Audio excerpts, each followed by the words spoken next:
सभी को नमस्कार। आज हम कक्षा चौथी की हिंदी की पाठ्य पुस्तक झिलमिल से पाठ 15 माँ को पत्र नामक पाठ का पुस्तक अभ्यास करेंगे और आज हम शुरू करने वाले हैं शब्दार्थ से। पेज नंबर 95 पर सबसे पहले दिए गए हैं शब्दार्थ। तो चलिए इनको याद करते हैं और अपनी कॉपी में लिखते हैं। यहाँ पर सबसे पहले शब्द दिया है कष्ट। कष्ट का मतलब होता है तकलीफ। कष्ट, तकलीफ। कुशल, कुशल का मतलब होता है ठीक ठाक। कुशल, ठीक ठाक। चरण, चरण का मतलब होता है पैर। पूजनीय या पूज्य, पूजा करने के योग्य। पूज्य का मतलब क्या होता है? पूजा करने के योग्य। द्वार, द्वार का मतलब होता है दरवाज़ा।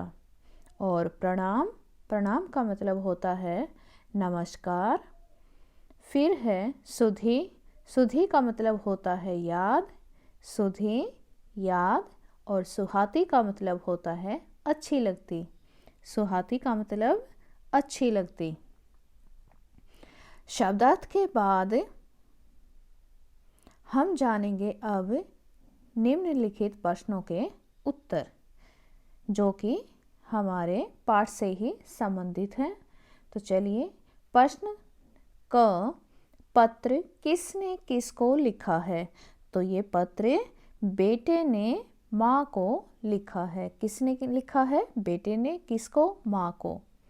प्रश्न ख, बालक को अपनी माँ की याद क्यों आ रही है? क्यों आ रही है? इसका उत्तर लिखेंगे क्योंकि उसकी माँ उसे घर छोड़कर नानी के घर चली गई है।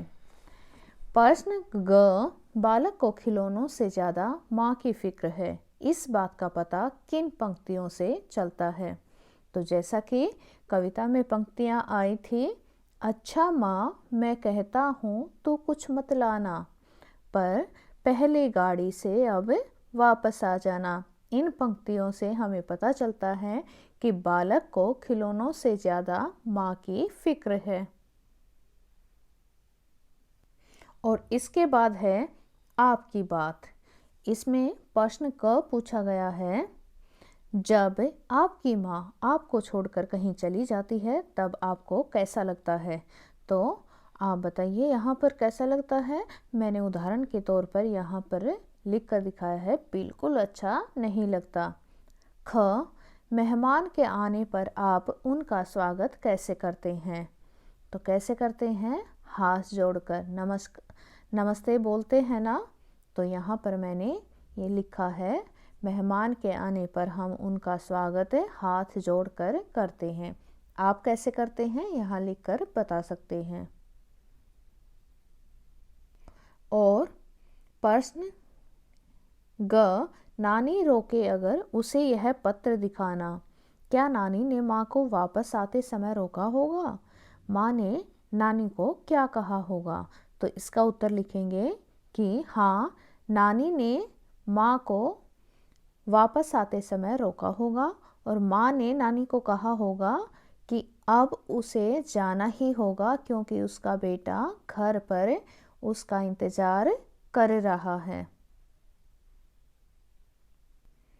अगले पेज पर कविता से आगे यहाँ भी 3 प्रश्न पूछे गए हैं। तो चलिए देखते हैं।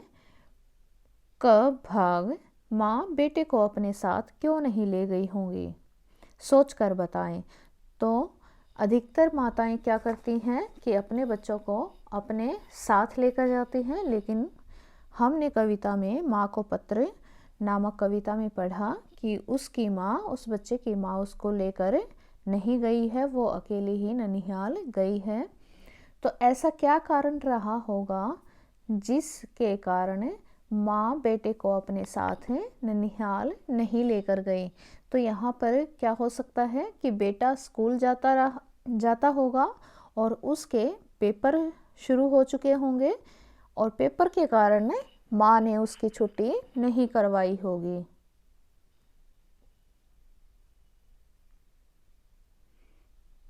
ख, माँ अपने बेटे को छोड़कर अपनी माँ से मिलने चली गई। माँ को ऐसा क्या काम हुआ होगा जिसके कारण उसे जाना पड़ा। अब देखिए, वैसे तो माँ अपने बच्चों को छोड़कर बिल्कुल नहीं जाती, तो यहाँ पर हमने पढ़ा कि वो बच्चे को छोड़कर गई हुई है। तो ऐसी क्या सिचुएशन आई होगी, ऐसी कौन सी स्थिति होगी जिसके कारण माँ अपने बेटे को छोड़कर अपनी माँ से मिलने चली गई। तो ये क्या रीज़न हो सकता है, क्या कारण हो सकता है। नानी की तबीयत खराब हो गई होगी, इसलिए माँ बेटे को छोड़कर अपनी माँ से मिलने चली गई। और फिर है ग, नानी रोके अगर उसे यह पत्र दिखाना। क्या नानी ने माँ को वापस आते समय रोका होगा, माँ ने नानी को क्या कहा होगा। तो ये वाला प्रश्न है हम पिछले पेज पर कर चुके हैं। ये वही है, सेम टू सेम बिल्कुल वही है। तो इसका उत्तर दोबारा लिखने की ज़रूरत नहीं है, हम पिछले पेज से ही इसको याद कर सकते हैं।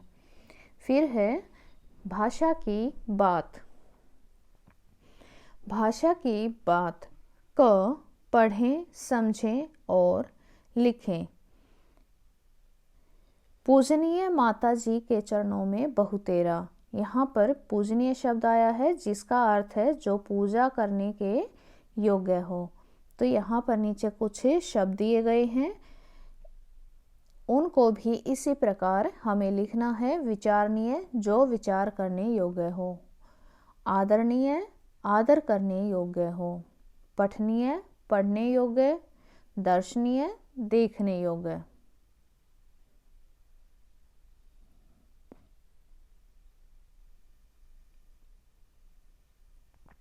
आगे है ख, नानी रोके अगर यह पत्र दिखाना।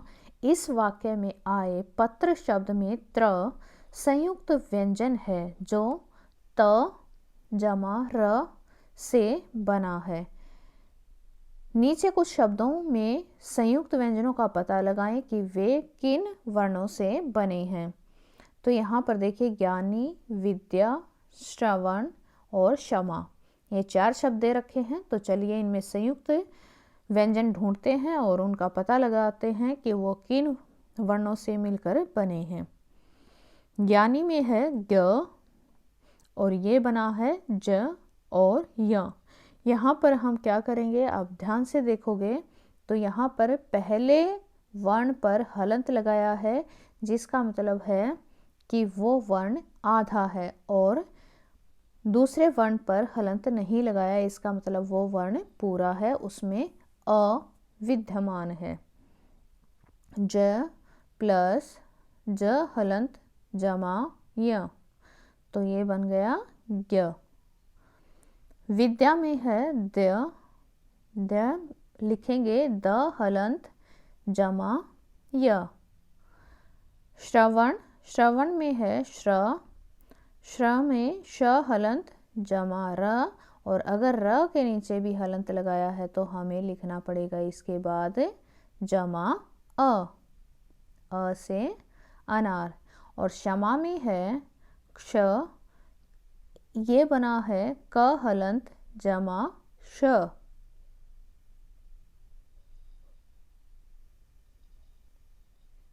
भाग ग, करता है प्रणाम प्यारा यह बेटा तेरा।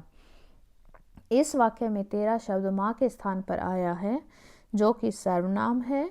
कविता को ध्यान से पढ़ें व बताएं कि कविता में कौन कौन से सर्वनाम शब्द आए हैं।